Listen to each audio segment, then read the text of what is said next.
My name is Elizabeth Urenyanukwa, and today we are having a special one-on-one segment. Our guest today is a husband, a father.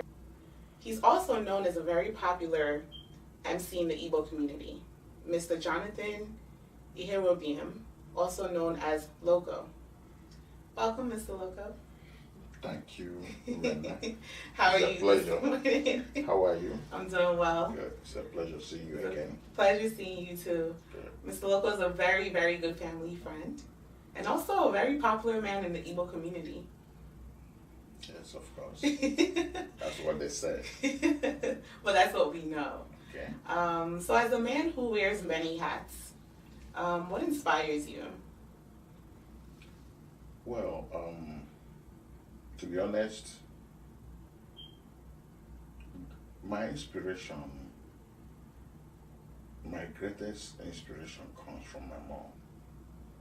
She was a hard worker, a dedicated mother, and somebody who cares for other beings. And that knowledge of her made me aspire to be better than her, but I don't think I can measure up. So that is number one inspiration. Then my belief in Christ is another great inspiration, which I pray that He sustains me. Okay, great answer. So your mom and your belief in Christ or God. Right. So what motivates you to keep going? Well, by the special grace of God, I'm married. I have children. And every day I wake up and I look at them and I want them to be better than me. I want them to be something that I am not, something that will make the society proud, and gives me a lot of drive to work hard to make sure that by His grace they will attain to a level that is worthy of emulation. That's powerful. So, as we all know, there's a lot of political things happening in Nigeria and, of course, across the globe. What is your view or your take on Igbos not being in politics, or an Igbo person not being a president in Nigeria, or haven't had the opportunity to become president in Nigeria? You know, history told us that there was a war called Biafran Nigerian War. And that war left a very big scar on the Igbos. Before any Nigerian outside the Igbo tribe, Igbos are seen as rebels. And most of the times you cannot trust a rebel with power.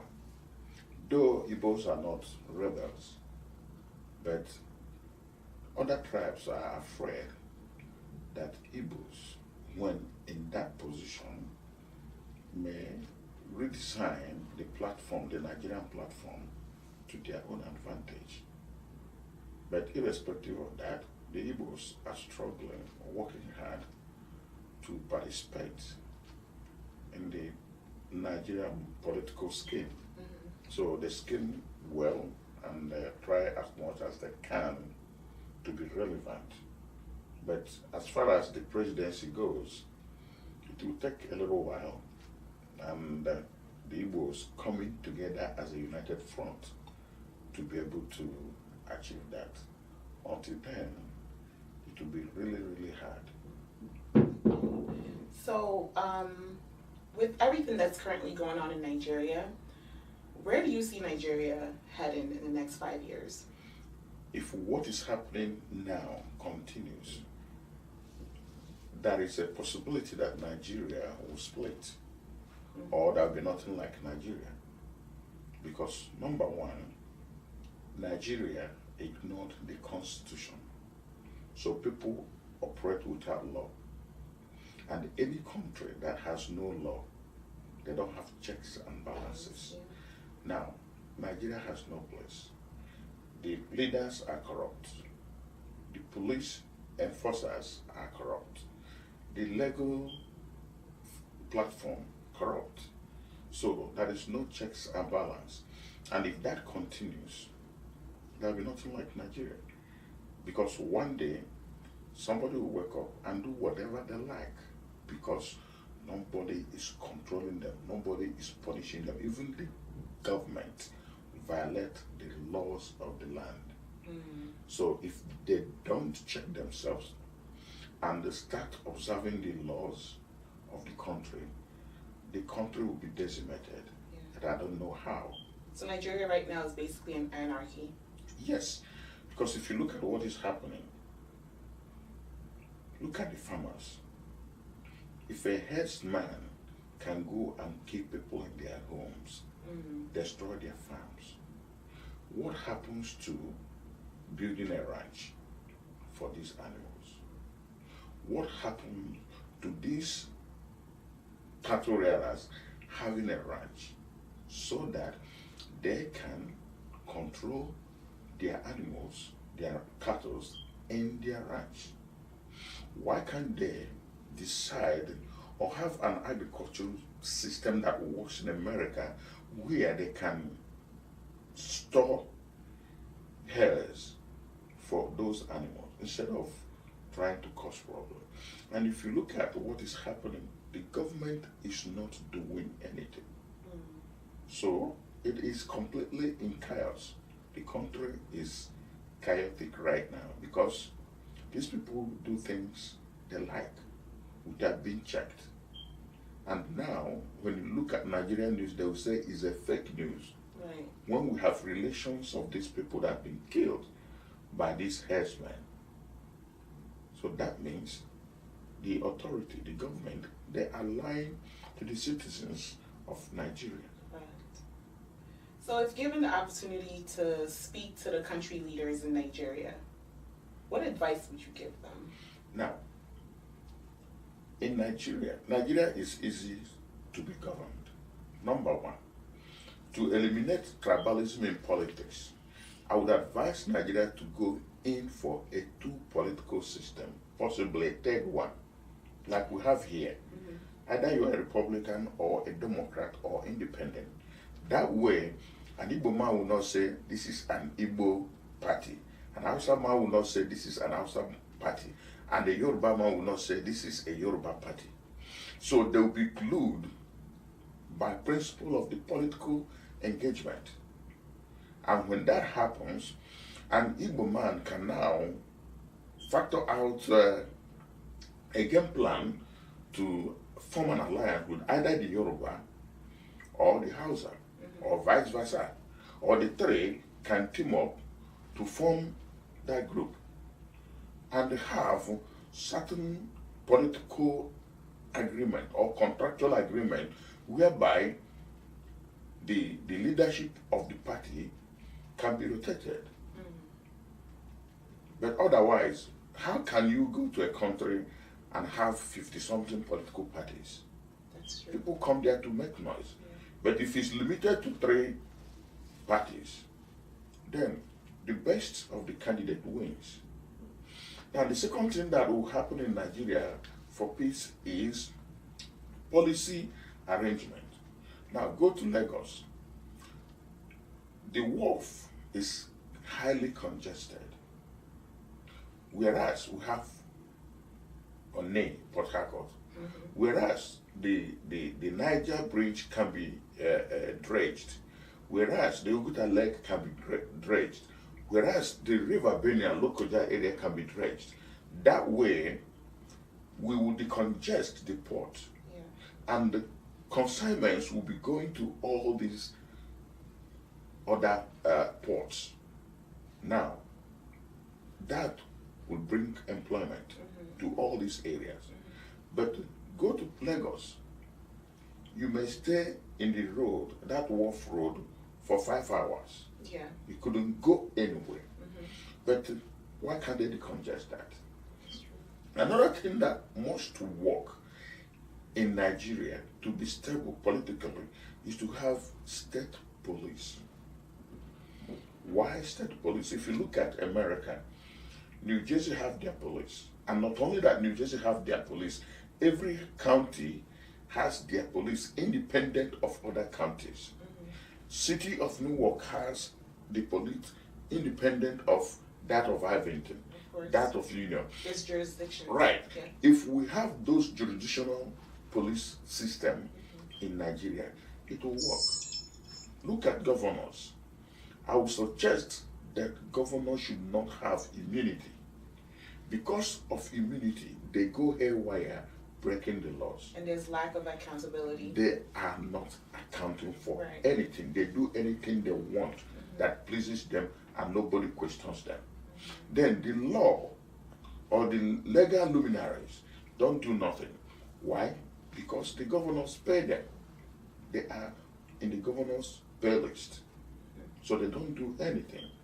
So until that immunity is taken away, so that the governors can be taken to court, so that they can be sued, so that they can be forced out by the police, Correct. then we are not going anywhere. So in conjunction with what's going on in Nigeria, we can currently look at the United States as well and see that the U.S. is slowly falling apart. Yes, but they are not keeping quiet. Okay. If you look at the House, they are discussing what Trump is doing. They are calling on Trump. People can protest. Citizens can protest. And the radio stations can talk about it openly. In Nigeria, it is semi-autocratic, if not total autocratic. If you talk about it, they'll take away your license. Absolutely. Or possibly kill you. But here, the law still works. And protects the citizens. Yes. Look at the special counsel is still indicting people. Even when Trump is overseas, his men have been indicted. Right. Can that happen in Nigeria? They will tell you, look at what happened to Nnamdi Kanu. Just for being a Protestant. Just for advocating for the welfare of his people, the Igbo people. Because he comes under the umbrella of Biafra. Now, they proscribed him. But look at what Boko Haram is doing. Yeah.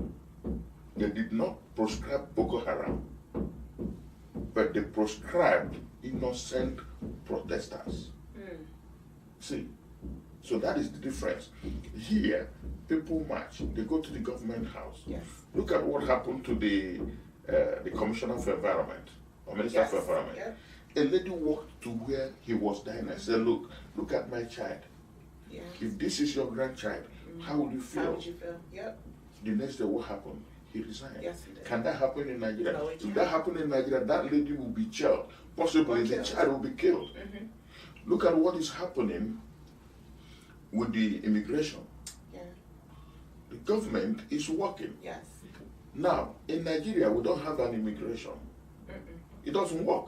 Because number one, we don't have a national ID. So who is a Nigerian? Everything in Nigeria is black. Nigeria is an anarchy. Everything in West Africa is black. Yeah. Everybody there is black. Yep. Somebody can walk from Cameroon to Nigeria. And claim that And he's a Nigerian. And that's it. There is no ID. No order. So yeah. there is no way you can identify a Nigerian. So here, you have your social security. Yeah. You have possible means of identification. Absolutely. We don't have that in Nigeria. If you go to New York today, if I take an American to New York and say it's my son, nobody will question it. They'll give him a passport. But that cannot happen here. Must show proof of that. Yeah, evidence. Possible DNA test. For you to prove that the person you are bringing is your child. And you have to have proper documentation. Proper documentation. Yeah. Does that happen in Nigeria? Absolutely. Hell no. So America is well controlled, and people cannot be shoved to believe something that is against their will. Absolutely. But in Nigeria, they can be bought. Even priests can be bought. So there is no way you can compare. Though Trump is a little bit deranged, but not. You cannot compare it to what is happening in Nigeria or any African country. All right, so we're gonna try to lighten the mood. Okay. Um, so you're a married man. Yes. So relationships are always a hot topic, Yes. especially in this day and age. So what advice would you give newlyweds or up and coming to be wedded couples? Okay. I want to start by looking at when I wanted to marry. Okay.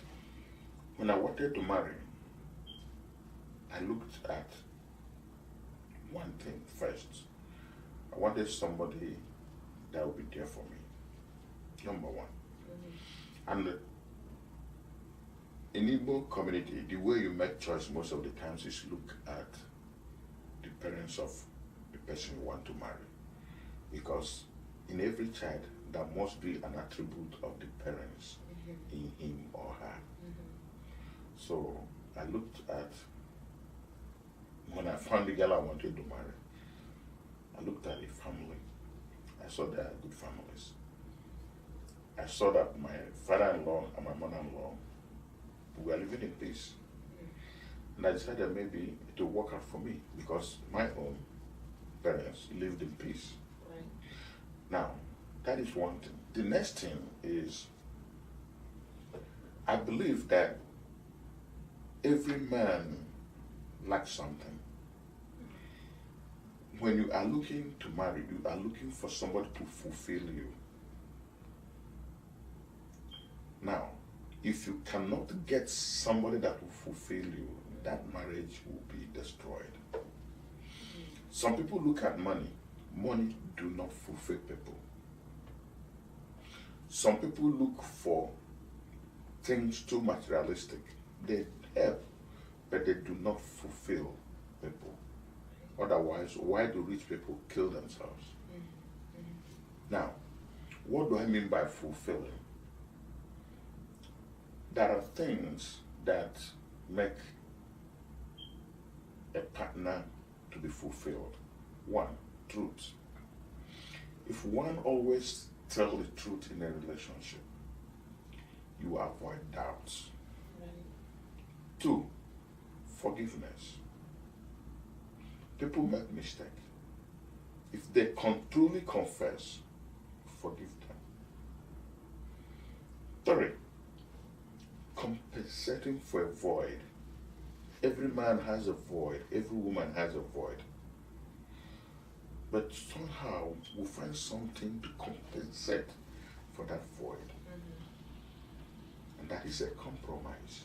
We call it compromise. And if you are compromising, you lose. The other person gain. And invariably you gain.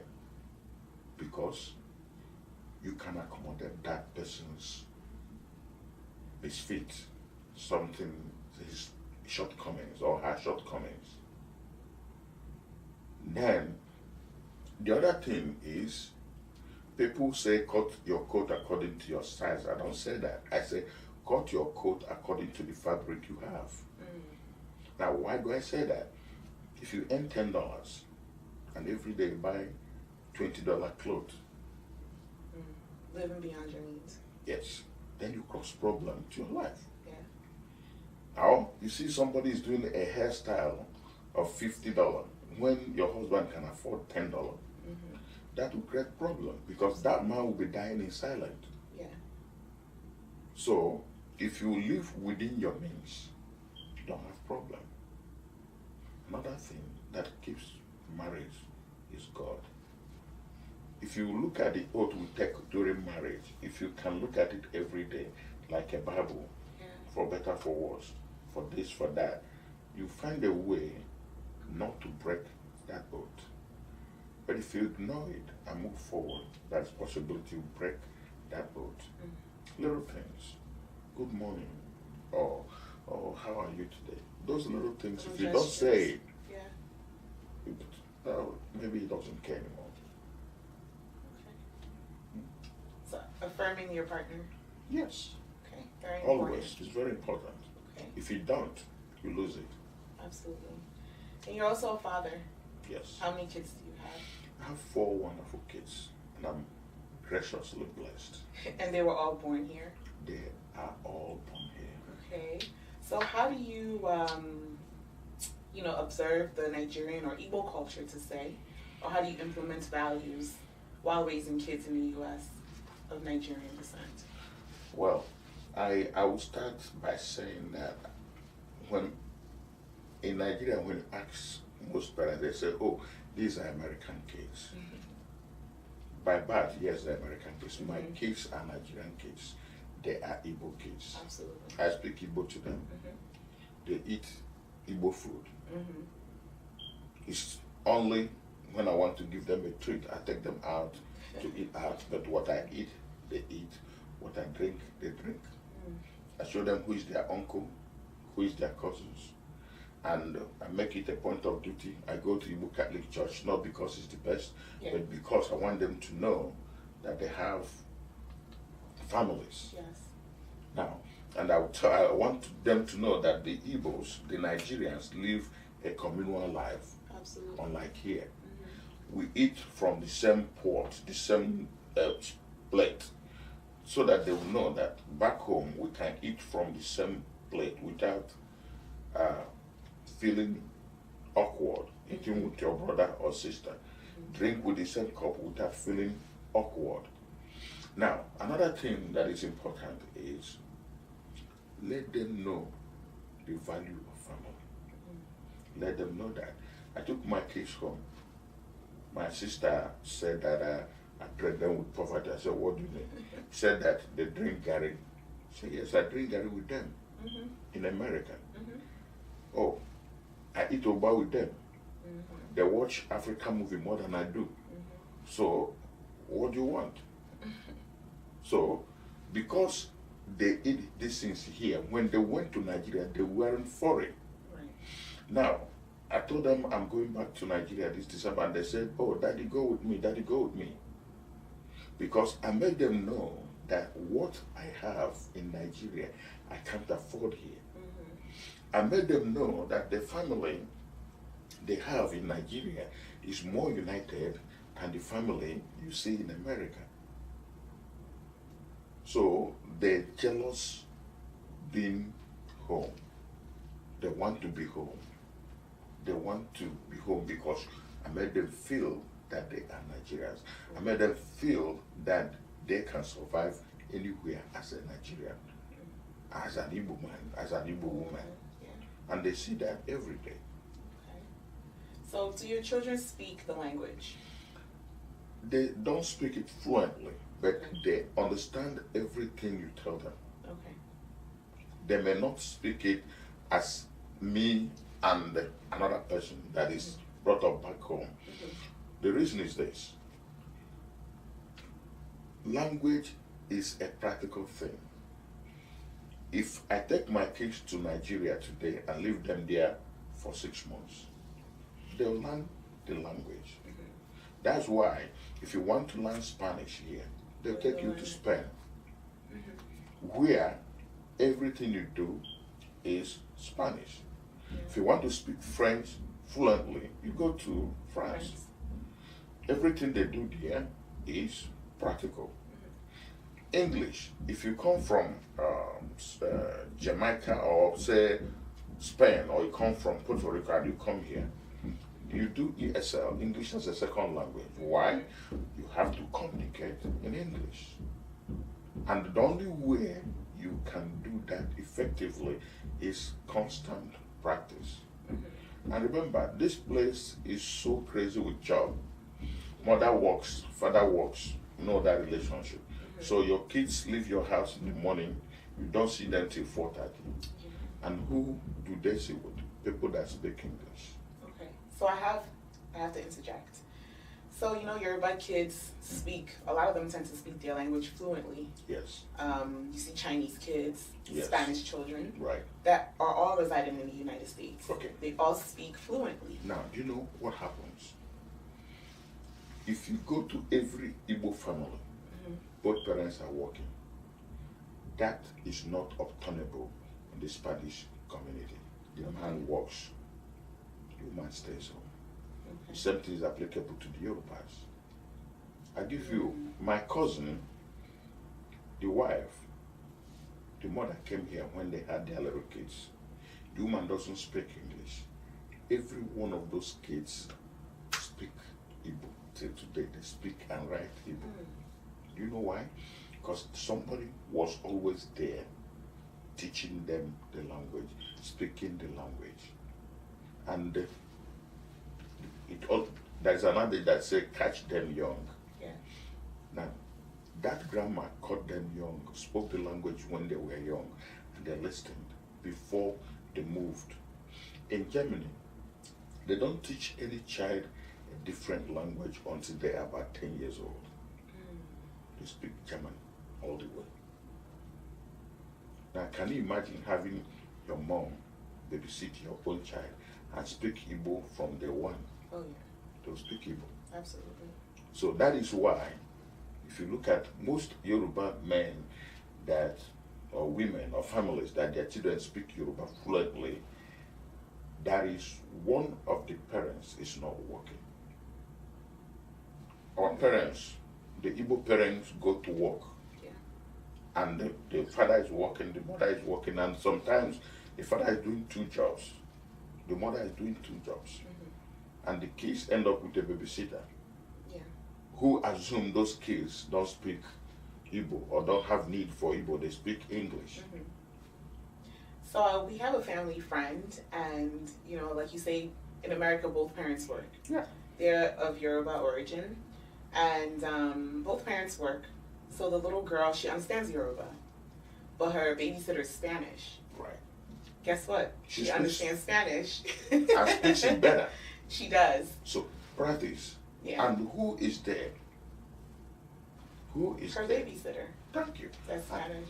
Now, there is a Nigerian medical doctor. The wife works as a doctor, and he's a doctor. They have a nanny. The mom came home one day, and the daughter called her auntie, her own daughter, and she has to quit her job.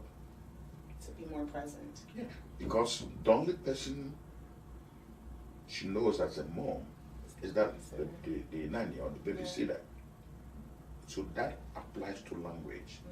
That applies to behavior. Like my kids, people will say, oh, they are well behaved. You know why? My wife came here in 1992. Sorry, 2002. She never worked until 2014. Never one day punched the card anywhere. I said, look, if you can manage this little money, it will be okay. Because if you go and start doing this CNA, I'm not discouraging people that do CNA, please. But the way I look at it is, if I will pay somebody $8 an hour, $10 an hour for a child, I have 4. You know what it's going to cost me? So why not take care of these kids? Let us squeeze, manage ourselves. And we did that. So my kids were not raised by any babysitter. I come home from work, 4:30, my wife goes to school. So by the time my kids go to school and they can manage themselves, they are in school. My wife now can go to work. And it works. So every year there's a convention called UIU, Umibo Unite, and it's done in a different state across the United States. It brings all the Igbo children together, or Igbo young adults per se. And I think the last time I attended was about 2 years ago, and we had a discussion about Igbo being a dying language. What can parents do to eradicate this issue? Now, the problem is not even from here. It's even in Nigeria. Somebody in Port Harcourt doesn't speak Igbo. Somebody in Lagos doesn't speak Igbo. Somebody in Owerri doesn't speak Igbo. Because parents will tell the teachers that they don't want them to speak Igbo to their children. Yeah. Now, the problem is we, the Igbos, we, Nigerians, do not know the value of identity. And the most precious identity you can give to your child is language. So, first of all, the house, the family, we have to teach these kids. And not only that, here, if I start an Igbo school today, most parents will bring their kids. I would. No, most parents won't. Okay. But you will teach them and you make it interactive. Mm-hmm. How do you make interactive? There are Igbo books, there are Igbo literatures, there are alphabets. So why can't we teach the kids these basic alphabets? Why can't us allow them watch Igbo movies 100% in Igbo? That way they are interacting. That way they are relating. So, but when you are not relating, when you are in Nigeria and you are telling your child not to speak Igbo, that is crazy. It is. So that is the problem. So, since we're all Igbo, well, we're both Igbo. Right. On the topic of Igbos, why is it that most Igbo men in the U.S. are going home to marry? Now, that's a misconception. There are factors that makes that happen. We are in America. Check this, research it. I don't want to put you on the spot. Okay. How many times did your parents allow you to bring your boyfriend home? Not till when I was doing my undergraduate studies. That is masters. No, Bachelors. Bachelors, yeah. Okay. Now, that kills relationship. Do you know why? If you have your child, like I have a 30 years, let's say 14, by 16th birthday, if I want to do her 16th birthday, I don't want to walk her, I want her boyfriend. No, seriously. At 16. Seriously. If she has any, Okay. or somebody she admires, do you know what that does? It gives them the power to make a choice. But you guide them. Have you seen how many Nigerian men here that wanted to marry their own Igbo woman? The parents will look at whether he's a pharmacist, whether he's a doctor, whether he's an engineer. That doesn't happen to any other race except in the Igbo community. Indians do it too. They do, but do you know what the Indians do? They have a caste system. Thank you. They have a caste system. And not only that they have that caste system, they marry amongst themselves. Yeah. And they teach those kids, most Indians are doctors, Absolutely. nurses. So when you are going to marry an Indian, you are either marrying a doctor, a pharmacist, or a nurse, like the Filipinos. Yeah. So now, but the Igbos are not like that. I read Fine and Applied Arts. I'm an artist. Yes, you are. Now, that I don't draw and paint and wear batik, schmuck. wear batik and, Yeah. to show that I'm an artist. Yeah. No, you don't know. I sew clothes. Now, I can't carry sewing machine around to show you that I'm a tailor. Yeah. You know?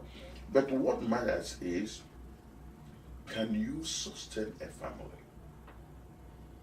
So let me not digress too far. So when our girls are growing, our parents don't allow them to bring friends home. That's true. And because they don't bring friends home, they do things outside the home. And when they do things outside the home, they prefer people outside their neighborhood so that it will not bring shame to their family. And that way, it becomes a repellent to the Igbo men here. You know? The second thing is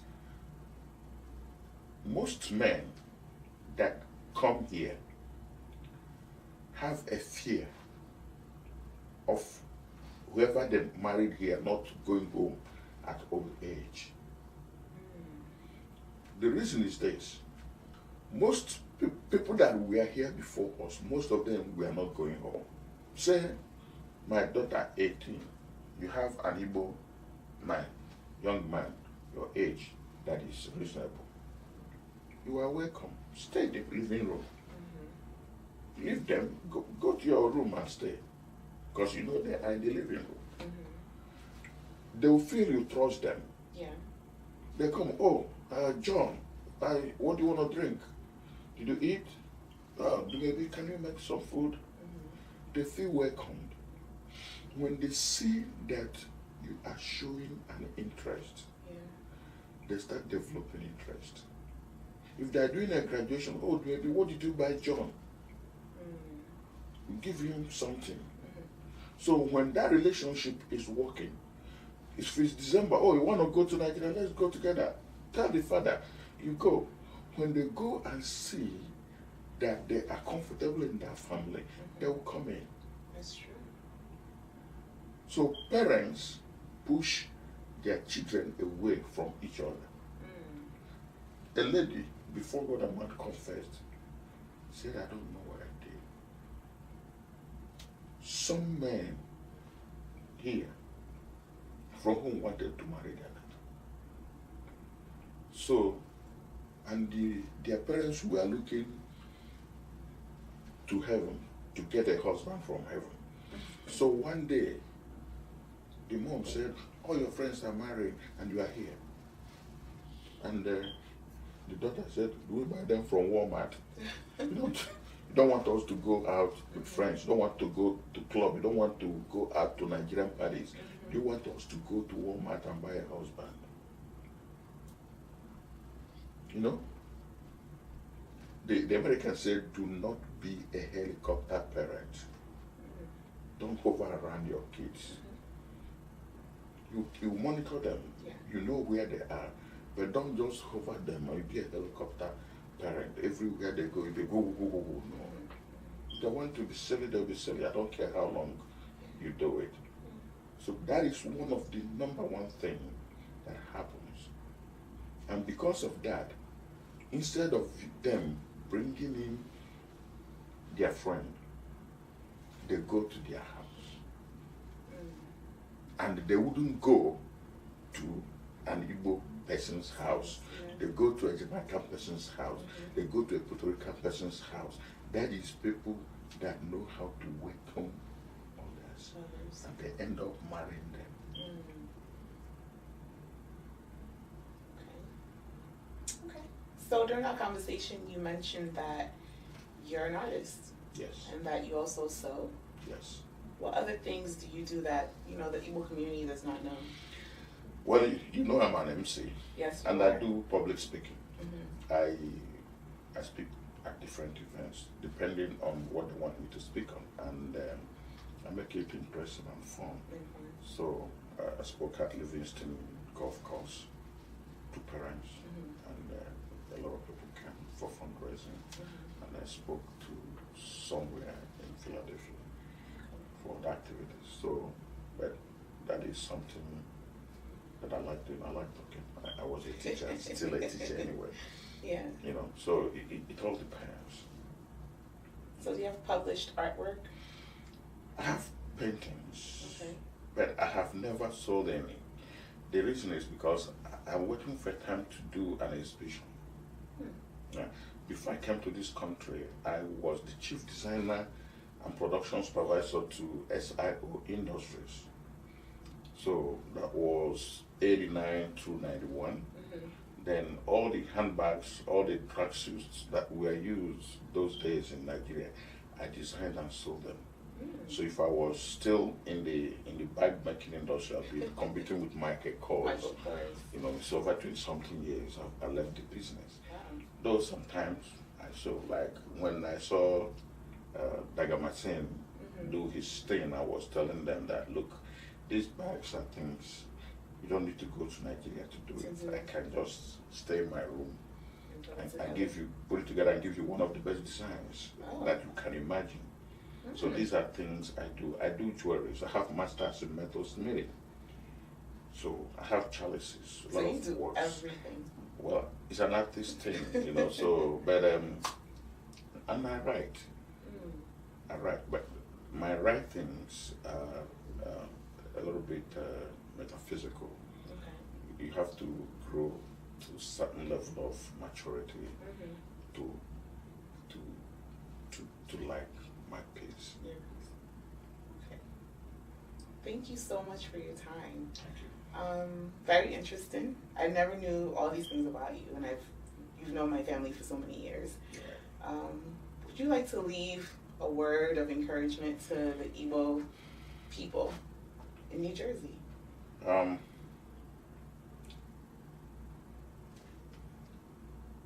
In one of the statements I made, I said, cut your coat according to the fabric you have. The reason I said that is not according to your size, because your size could be egocentric. It could be that this is what is in your head. It could be imagined, but not real. So, but if we look at size and you know your real size, the fabric you have may not fit you. If the fabric you have will make a skirt, make a skirt. If it will make a full gown, make a full gown.